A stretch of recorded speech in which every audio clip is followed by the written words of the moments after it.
नमस्कार साथियों, आयुर्वेदिक फार्मासिस्ट प्रश्न श्रृंखला को आगे बढ़ाते हुए उसकी कुछ अवधारणात्मक जो तथ्य हैं उस पर आज हम चर्चा करेंगे। इसमें 7 धातुएं यानी सप्त धातुएं प्रमुख हैं। आप सभी पीछे जानते हैं कि रस, रक्त, मांस, मेद, अस्थि, मज्जा, शुक्र, इनको 7 धातुएं कहा गया है। अब इस धातु का कंसेप्ट क्या है इसको हम यहाँ पर समझेंगे। तो शरीर का निर्माण करने वाले तत्व हैं ये, और मौलिक ऊतक तत्व यानी टिश्यू एलिमेंट है।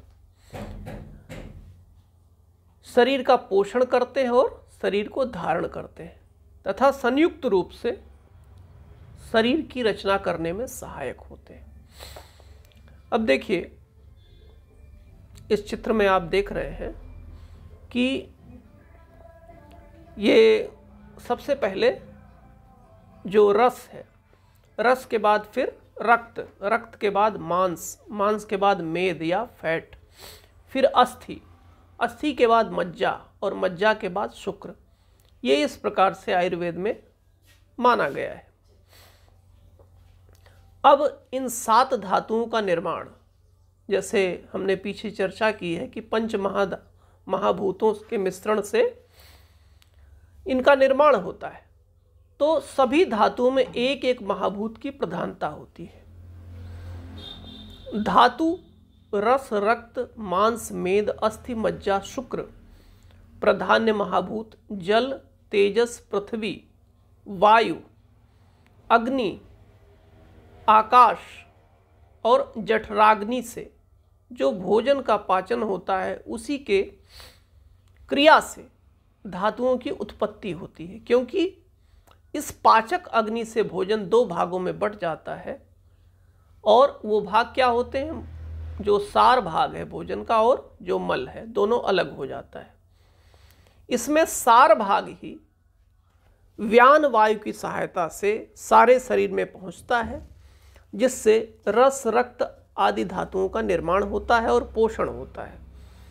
भोजन के सार भाग से सबसे पहले रस धातु का निर्माण होता है। रस से रक्त, रक्त से मांस, मांस से मेद, मेद से अस्थि, अस्थि से मज्जा और मज्जा से शुक्र का निर्माण होता है। दोषों की तरह यह धातु भी शरीर में एक निश्चित मात्रा में रहती है, और जब इसमें विषमता आ जाती तो शरीर में विकार उत्पन्न होता है। धातुओं में विषमता दोषों की विषमता से आती है। दोष कितने हैं? 3 दोष हैं, वात, पित्त और कफ। जब दोष प्रकुपित होकर किसी धातु को प्रभावित करता है तो रोग की उत्पत्ति होती है। चूंकि दोष धातु को दूषित करता है, अतः धातु को दूष्य करने वाला कहा जाता है। जिस धातु के दूषित होने से रोग की उत्पत्ति होती है वह रोग उसी नाम वाला कहा जाता है। जैसे रस के दूषित होने से रसज रोग, रक्त के दूषित होने से रक्तज रोग, मांस से मांसज रोग, मेद से मेदोज, अस्थि से अस्थिज रोग, मज्जा से मज्जागत और शुक्र से शुक्रज रोग।